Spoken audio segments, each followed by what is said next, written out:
أعوذ بالله من الشيطان الرجيم بسم الله الرحمن الرحيم mbokk yi seetaan Jolof Info ñu ngi leen di nuyu di leen dalal ci émission ànd gëstu comme ni ngeen koy amee ay bés bu nekk tey nag ànd gëstu dalal ndaw loo xam ne day yëngatu ci wàllu politique muy Omar Thiam bokk tamit ci parti bu ñuy wax Pastef bokk ci ndaw yi nga xam ne ñooy xëccoo commune bu Taïba Niassène balaa ñuy dugg ak moom ci biir waxtaan wi dañ koy bàyyi mu nuyoog téléspectateurs yi nga xam ne ñoo koy seetaan à travers Jolof Info kon Cheikh Omar kàddu gi lan lay doon nuyoo bi. bisimilah asalaamaaleykum wa rahmatullah mbokki Jolof Info ñu ngi leen di nuyu ku ci nekk ci turam ak santam di commencé ci nuyoo bi ci ki nga xam ne moo ñu dalal ci émission di ànd gëstu di oustaz Moussa Thiam ñu ngi koy nuyu di ko ziar beneen yoon di rafetlu invitation bi nga xamante ni def na ko à travers notre personne bi nga xamante ni ay jaam yi xeebu lañ dugg ci wàllu politique comme ni mu ko waxee doon ay ndaw dëkk commune bu Taïba Niassène ñi ngi nuyu téléspectateurs yëpp di leen ziar di leen wax ne ñoo ngi leen di dalal ci émission bi. Omar Thiam ci kaddu nuyoo yooyu noonu pour commencer émission bi rek Omar dañ leen déggoon ci benn coalition boo xam ne docteur Omar Absatou Niass moo ko jiite bokk ci Benno Bokk Yaakaar déggoo leen ci yéen waa Pastef ak PDS ak RP bu Serigne Mahmoud almarhum yàlla na yàlla yërëm ko ak yeneen parti yu bëri mais ñu xëy rek dégg ngeen def déclaration wax na da ngeen di am candidat yéen waa Pastef ban problème la coalition bi am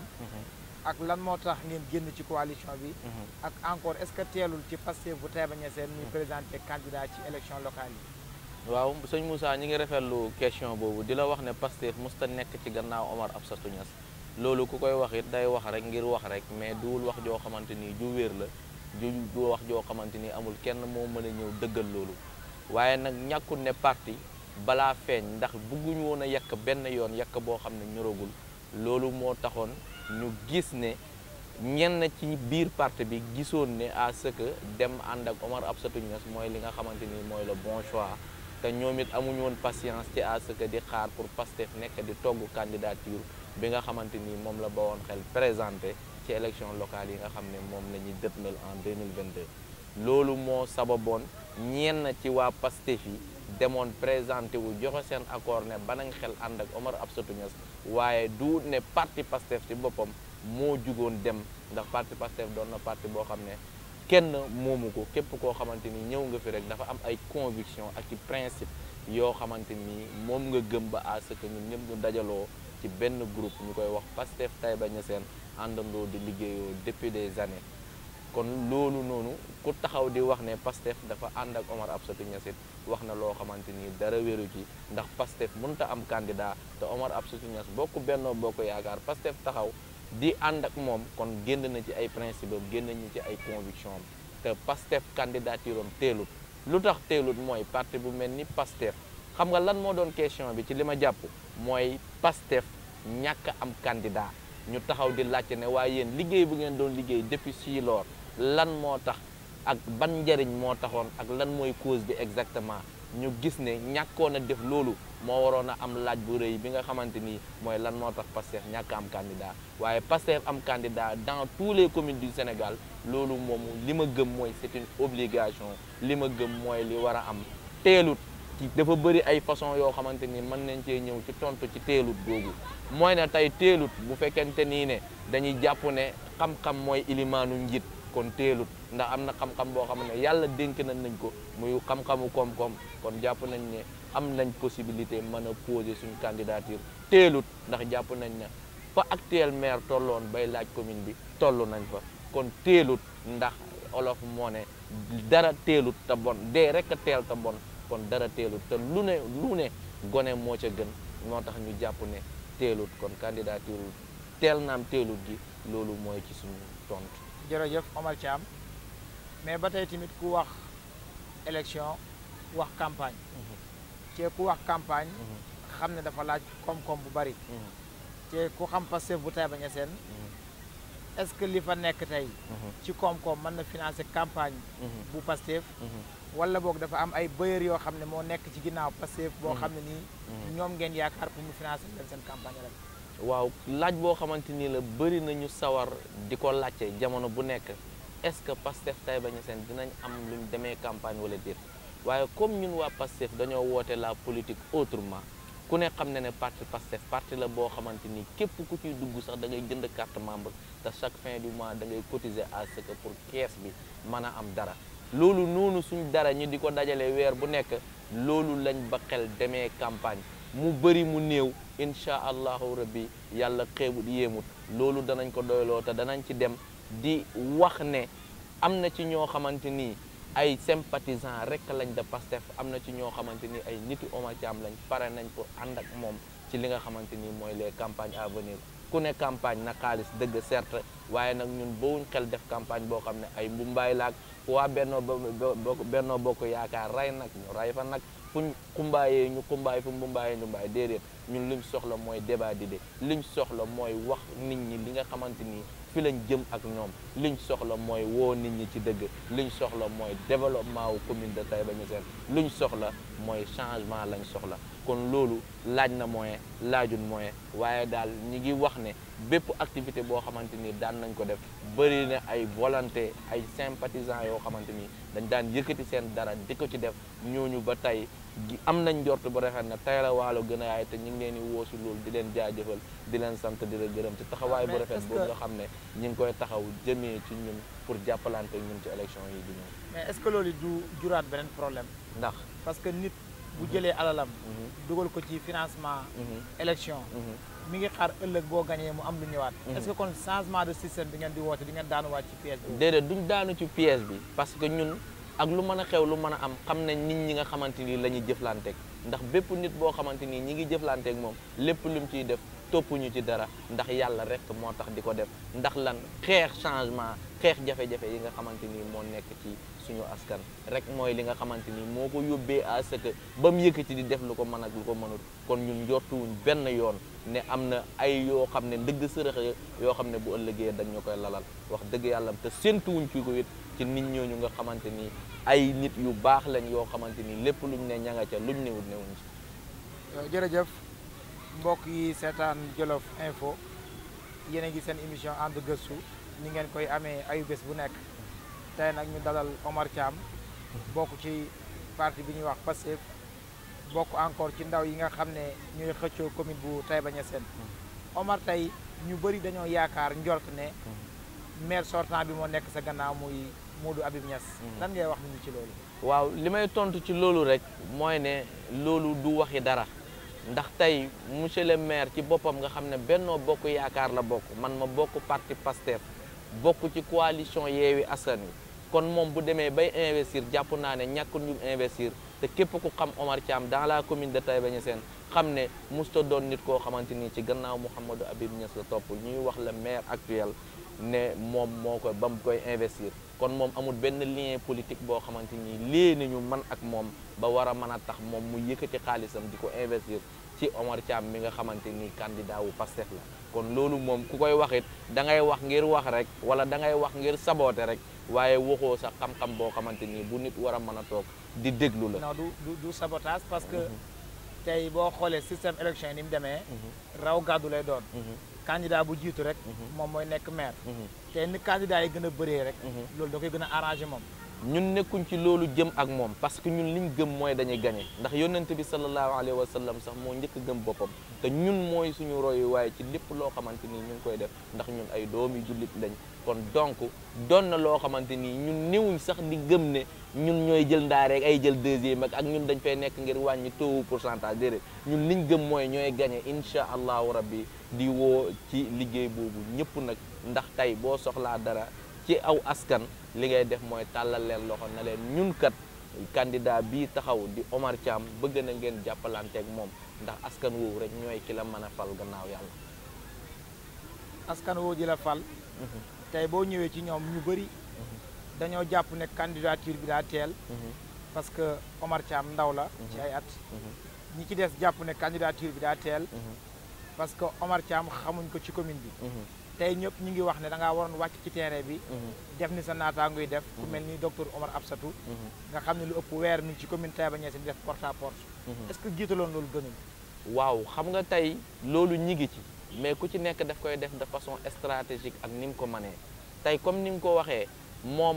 mi ngi ci ni mu ko manee ak pexe bi mu yaakaar ne noonu la koy defee pour mu sotti waaye ñu nit ñi ngi ci pexe yoo xam ne te ñoo ngi koy def te commune bi moom li ñuy wax mooy amul dëkk boo xamante ni danañ fa taxaw te du ñàkk ñoo xamante ni xam nañ ñu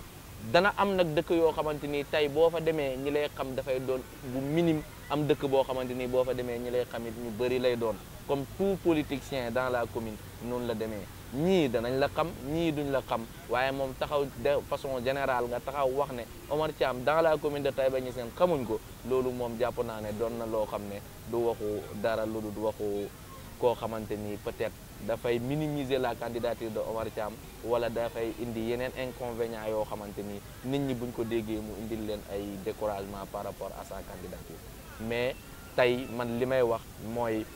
bu fekkente ni yàlla fa laa nar a dimbale ci biir askan wi soo taxawee présenté wu lii jàllale sa information sa par rapport ak nit ñi loolu ci yàlla lay bàyyeekoo te lépp loo xamante ni ñi ngi ci pour nit ñi xam ñu ñoo ngi ci lépp loo xam ne war na pour nit ñi xam ñu ñoo ngi ci loolu moom ñu xam ko ak ko ñàkk ko xam te dem na sa ba à ce que ñu répartir suñu commune en des zones pour am fa ay représentants yoo xamante ni une fois sur le terrain bu ñu demee ba nga xam ne li ñu togg ñor na parce que bëgguñoo yekk mukk lu ñorut ndax doomu aadama wurta yekkal nit ñi parce que nit ñi dañoo xiif changement tey changement bi wurta doon n'importe qui wala n'importe comment dafa war a doon nit koo xamante ni ku askan wi doy loola dafa war a doon nit koo xamante ni kuñ togg la ba ñor dans tous les plans loolu moo tax ñu gëm ne candidature boobu teelut looloo taxit ñu gëm ne dans la commune nit ñi xam nañ ma parce que dafa am sama benn papa bu ma daan wax dañoo mas a dajee ndeysaan man booba miinu ma ko sax ñu dajee mu ne ma Thiam na nga def ma ne ko déet danga maa xam mu ne ma doom defal lu baax ndax fii boo yaakaaree ne Taïba xamuñ tund wi xam waxuma la Taïba waaye tund wi sax xam nañ la kon ñu ngi ciy sant yàlla ci loolu parce que tey bu fekkente ni da ngay gone ne ci biiru askan lu ëpp fanweeri at ak lu teg su boobaa nga nekk ca ñoom xam la ci jàng xam la ci diine ak leneen man jàpp naa ne képp koo xam ne bokk nga ak promotion tam bokk ci yeneen dëkk yi ñooñu doon nañ nit yoo xamante ni danañ mën a jàllale sa message saa su nekk te ñooñu ñi ngi liggéeyandoo ak ñoom di travailler ak ñoom kon xam bi waxuñ ne de façon générale la kenn du ko minimiser kenn du ko généraliser waaye nag ñoo ngi ci pour à ce que ñëpp xam ñu te xam ñu ci lu baax xam ñu ci li ñu woote lan la ak fan lañ jëm ak commune bi. Omar Thiam ngeen nekk ci coalition Yewwi Askan Wi. te ku wax Yewwi Askan Wi xam ne bëri na ay parti politique yu ci nekk. bëri na ay mouvement politique yu ci nekk. est-ce que tey yow ak yéen waa Pastef pare ngeen. su beneen candidat génnee ci beneen parti. ngeen waxtaan ak moom négocier ak moom bàyyi ko mu jàll. wala da ngeen di jaar ci yoon rek lu leen yoon may ngeen jël. waaw ñun parti Pastef ni ñuy demee mooy ak coalition bi mooy bépp règlement boo xamante ni coalition bi tëral na ko ñun ci règlement yooyu la ñu suivre te moom la ñuy jaar képp koo xam ne ci coalition bi nga bokk ñëw tàllal ñu loxo ànd ak ñun pour liggéey ci li nga xamante ni moom la ñu woote te moom lañ bëgg loolu moom amul moomuñ sa porte yi ba di ko tëj kon loolu coalition bi moo ko moom coalition bi dafa composé ay parti ak i mouvement képp koo xamante ni ci nga bokk loolu waroo xaar sa ñu naan laa kaay kon da ngaa war a ñëw ñu ànd liggéey lépp loo xam ne yoon tëral na ko ci ndax coalition bu ci nekk am na ay sart yoo xam ne moom lay demee su boobaa ci yoon yooyu noonu la ñuy jaar ba trouver benn terrain d'entente par rapport à les candidatures à la candidature waaye nag pour le moment moom liñ xam ci coalition bi mooy ne Pastef am na candidat mooy monsieur Omar Thiam. monsieur Omar Thiam boobu su yàlla dogaloon tey ñu dem élection ñu élire ko mu nekk maire. ak commune Taïba Niassène ku ko xam ne dëkku sëriñ la. te dëkku sëriñ yëpp. gis nañ ne sëriñ si dañuy am kàddu ci seen mairie yi. est-ce que Omar Thiam pare na pour dékku pression boobu noonu. ak population Taïba ku leen xam ne tamit business. wàllu liggéey daf leen neex trop. est-ce que ñaari pression yi Omar Thiam dina yomb pour boole ko ànd. waaw dana yomb lool parce que mooy comme li ma lay tontu sànq ci candidature bi évaluer nañ tous les paramètres avant ñuy taxaw di dëggal suñu bopp ne pare nañ pour doon candidat kon danañ gis ne côté sëriñ bi ci boppam danañ gis ne côté boobu noonu am na loo xamante ni xam nañ ko ci lu bëree bëri sëriñ bi moom day am candidat bopp yaakaar mu nekk parce que waaw maanaam xam nga tey sëriñ bi même bu fekkente ni am na candidat loolu am na ci droit parce que on est dans un pays démocrate am na droit farak ku ko neex waaye man Omar Thiam li may xaar ci sëriñ mooy yàlla moo ñu boole yàlla lay xaar ci moom ma ñëw laaj ko yàlla mu jox ma yàlla mbiri àddina nag kenn du wax génn nañ ko ci waaye nag man tey bu ma ko ci doon wax mooy kum ci mën a farit loolu na ko téye ci xolam bi su boobaa askan wi def noonu li ñu def parce que ñun ñëpp ay taalibe sëriñ bi lañ kon man vision boobu ak position boobu noonu laa ci am économiquement parlant nit ñi dañuy liggéey loolu yëpp ñun xam nañ ko te bàyyi nañ ci xel parce que tey ay mbir mënoo tëb dugg si te évaluer paramètres yu bëree bëri yi nga xamante ni moom la gox ba di dundee ak yi nga xamante ni moom la gox ba nekk di yëngatu. jërëjëf Omar mais tey maire sortant bi soo ñëwoon tey ci commune Taïba di laaj ñëpp dañuy nangu ne mi ngi liggéey ci commune bi est-ce que tey Pastef am na programme bu dëgër boo xam ne pare na pour jànkuwanteeg wala jàkkaarloog maire bi nga xam ne ni moom moo fi nekk muy Mouhamadou Habib macha allah bien sûr bu ngeen amee programme seen programme lan la waaw parce que maire ci boppam maa ngi wax ne man bokkuma ci nit ñi nga xamante ni dañuy taxaw di dëggal ne le maire actuel defu fi dara loolu duma ko wax te duma ko wax ba ilaa yawmi diin parce que su boobaa dinaa woon nit ñi ci loo xam ne du dëgg ndax tey lii neex askan wi mooy nga wax leen li nga xam ne mooy dëgg ndax ak lu mën a xew lu mën a am dëgg mooy mujj te le maire actuel bi nga xamante ni mooy Mouhamadou Habib Niass yàlla xéwale na ko mu def fi courant yàlla xéwale na ko mu def fi ndox yàlla xéwale na ko mu def fi infrastructure wàllu yoon waaye comme moom yàlla may na ko sensu à ce que aussi mu def fi ay école def fi aussi ay hôpitaux kon kooku dañ koy tenir à remercier kooku ndax dëgg yàlla yooyu naa wax jërëjëf ndax nit xam na lu ko war bilan bu positif bi soo ko defee ci maire bi est-ce que du ngeen dem coaliser ak moom ànd ak moom rek ngeen dem liggéey maa ngi ñëw duñ coaliser parce que man ak moom bokkuñ vision parce que tey waxal ko moom ak mbaax wàññiwul dara man ci sama ak mbaax te su boobaa damay ñëw à ce que xamal la na la bilan bi li muy positif askan wi am na loo xam ne ñu ngi koy jàmbat problème mu information mooy dara tey bu ñëwee ci commune bi ñëpp dégguñ information bi ñëpp xamuñ ne lii am na fi lii xew na fi kon loolu doon na handicap yoo xamante ni dafa nekk ci biir commune bi ñëpp ñu ci bëree bëri ñu ngi fay seen i impôt ki taxe xamuñ ba tey fuñ jaar kon donc transparence aussi des na ñu ci bëree bëri buñ génnee seen buntu kër duñ xam fu ñu jaar kon problème assainissement des na yooyu yëpp doon na ay projet yoo xamante ni dafa nekk si ñun tey ba tey ku ko xam ne création de richesse moo jot fi toll nii ñu liggéey ko moo jot parce que tey dafa am ku ma laajoon kenn ci patriote yi mu ne ma tey boo jukkoon lan moo njëkk a doon sa priorité mu ne ko wàllu création de richesse parce que loolu mooy élément bi nga xamante ni moom la waa Taïba yi soxla fi mu toll nii moom la waa commune bu Taïba soxla fi mu toll nii ñu ngi ci parce que boo xamee commune bu Taïba Niassène gis nga chinois yi ñu ngi ñëw te ren maa ngi dégg ne indien ñu ngi ñëw ak ñeneen ak ñeneen mais loolu nag sur ce ci lañ bëgg a def l'industrialisation maanaam fexe ba gerte gi kenn dootu ko liggéey 4 à 6 mois non autant pour moi 4 à 5 mois maximum liggéey bi yëpp daal di jeex nit ñi delluwaat ci ron kër yi na tugg tey toggalu wolof bi nee na torox rek baa toxu te loolu la ñuy bañ su boobaa nag bu création de richesse amee à ce que ñu industrialiser di gerte gi nga xamante ni moo fa nekk di matière première suñ ko industrialiser danañ fi mën a am chocolat danañ mën a am beurre danañ mën a am diw danañ mën a am rakkal saabu et autres loolu yëpp dana doon loo xamante ni Taïba lañ koy defaree di ko exporter wala sax di ko fexe ba à ce que au niveau national ñu reconnaître ñu xam ne Taïba am na usine boo xamante ni mooy l'usine nationale de transformation de l'huile d'arachide loolu doon na yitte joo xamante ni ak programme boo xamante ni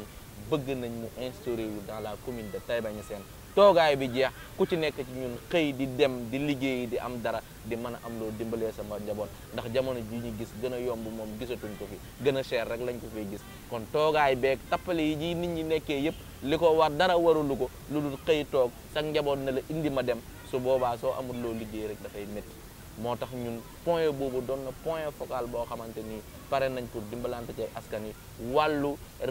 réfectionner yoon yi nga xamante ni parce que Taïba centre ville la boo xamante ni war naa am yoon tey boo fa duggee rek gàcce sax mën na laa dal ci boo xamut ndax dang naan fii est-ce que ki fi nekk sax mi ngi liggéey parce que yoon wu nit jaar sax amu fa te haqiqatan ku ne xam ne ne yoon bokk na ci wàllu développement. yoon bokk na ci wàllu développement comme ni nga xam ne moom nga ko waxee. xëy na temps bi lépp xejul ci comme ni ko olof di waxee li duuf ci nag bi yëpp xejul cin bi. mais dañ lay bàyyi rek nga tàggatoo téléspectateurs yi nga xam ne ñoo la doon seetaan à travers Jolof Info. waaw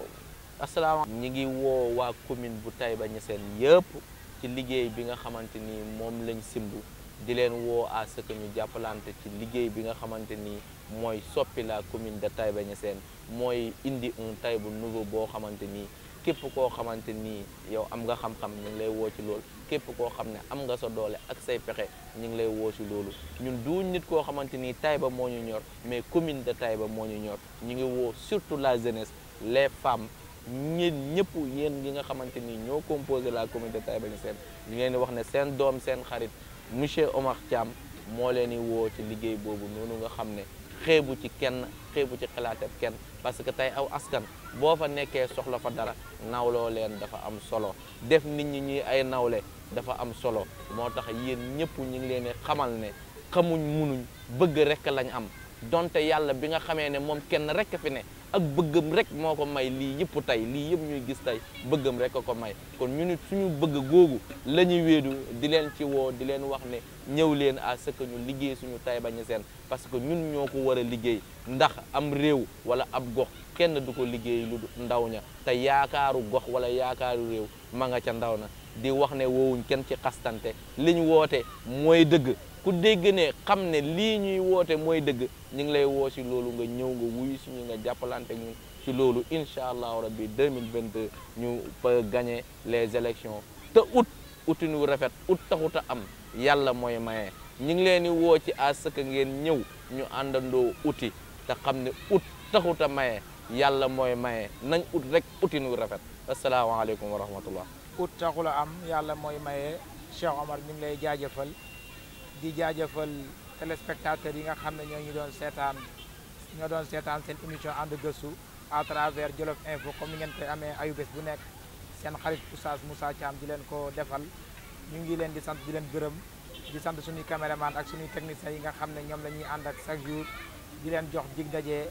ci beneen numéro ak beneen invité ci ànd gëstu wasalaamualeykum wa rahmatullahi wa barakaatu.